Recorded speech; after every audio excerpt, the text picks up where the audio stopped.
Hi friends, welcome back to Nizam వంటలండి. ఈరోజు మన రెసిపీ వచ్చేసి ఎంతో టేస్టీగా అండ్ చాలా డిఫరెంట్గా ఉండే మటర్ కీమా రెసిపీ.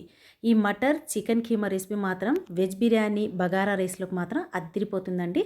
మీరు నార్మల్ రైస్లో కూడా తినొచ్చు. ముందుగా అయితే మిక్సింగ్ బౌల్లోకి ఒక కప్పు నిండా అయితే నేను పచ్చి బఠానీ తీసుకున్నాను. దీంతో పాటు మనకు కావాల్సింది చికెన్ కీమా. ఈ చికెన్ కీమా వచ్చేసి ఒక చిన్న బౌల్ నిండా అయితే తీసేసుకోవాలి. ఈ చికెన్ వచ్చేసి దాదాపుగా 100 గ్రామ్స్ వరకు అయితే ఉంటుంది. దీన్ని వచ్చేసి పచ్చి బఠానీలోకి తీసుకోవాలి. దీంతో పాటు పెరుగు వచ్చేసి 2 టేబుల్ స్పూన్స్ తీసేసుకోండి. ఇందులోనే కొంచెం కొత్తిమీర, దీంతో పాటు పుదీనాను కూడా యాడ్ చేసేసుకోండి. ఫ్లేవర్ బాగుంటుందండి. ఇందులో ఫ్రెష్ అల్లం వెల్లుల్లి పేస్ట్ 1 టేబుల్ స్పూన్ తీసేసుకోవాలి. ఇందులోనే ధనియా పౌడర్ వచ్చేసి 1 టేబుల్ స్పూన్, 1/2 టేబుల్ స్పూన్ వచ్చేసి పసుపు పొడి తీసుకోవాలి. ఇప్పుడు ఇందులోనే కారం పొడి కూడా తీసేసుకోవాలండి. కాస్త కారం పొడి ఎక్కువగా తీసుకుంటే స్పైసీగా టేస్టీగా ఉంటుంది. ఉప్పు వచ్చేసి తగినంత యాడ్ చేసేసుకోవాలి.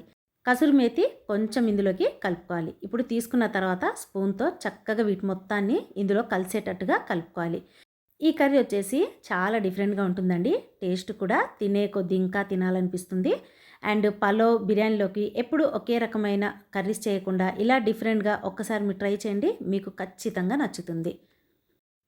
చూడండి, ఈ విధంగా మనం కలుపుకున్న తర్వాత కాస్త వీటిని పక్కన పెట్టేసి ఇప్పుడు ఒక ప్యాన్లోకి ఆయిల్ని యాడ్ చేసుకున్న తర్వాత ఉల్లిపాయ ముక్కలు ఇందులోకి తీసేసుకోండి. మీడియం సైజ్ ఉల్లిపాయ తీసుకొని సన్నగా తరిగిన తర్వాత కొంచెం ఇందులో తీసుకున్న తర్వాత ఈ కలర్ అనేది చేంజ్ అవ్వాలి. అంటే మనకి పచ్చివాసన పోయి కొంచెం ఉల్లిపాయ అనేది ఫ్రై అయిపోయిన తర్వాత ఇందులోకి జీలకర్ర 1 టేబుల్ స్పూన్ తీసుకోవాలి. ఒక 2 నుంచి 3 వరకు పచ్చిమిర్చిని కూడా తీసేసుకోండి. కాస్త ఇవి వేగాక ఇందులోకి మనం కలిపి పెట్టుకున్నాం కదండి, ఈ చికెన్ మటర్ ఇందులోకి తీసేసుకోవాలి.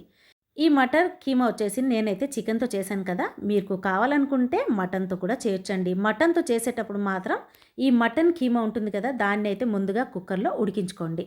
ఉడికించుకున్న తర్వాత నేను ఇక్కడ చూపిస్తున్న విధంగా మసాలాను మొత్తం కలిపేసి ఇలా కర్రీని మీరు ప్రిపేర్ చేసేసుకోండి.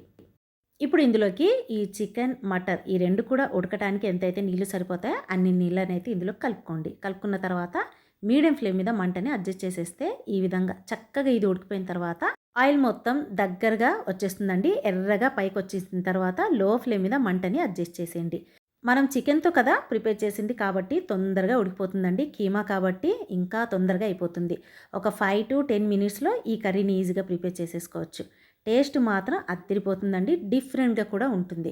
మరి బగారా బిర్యానీలోకే కాకుండా నార్మల్ రైస్లో కూడా అద్దిరిపోయి చాలా రుచిగా ఉండే టేస్టీ కర్రీని తప్పకుండా ట్రై చేసి ప్లీజ్ నాకు కామెంట్ చేయండి. వీడియో నచ్చితే తప్పకుండా లైక్ అండ్ సబ్స్క్రైబ్ చేయండి. Thanks for watching friends.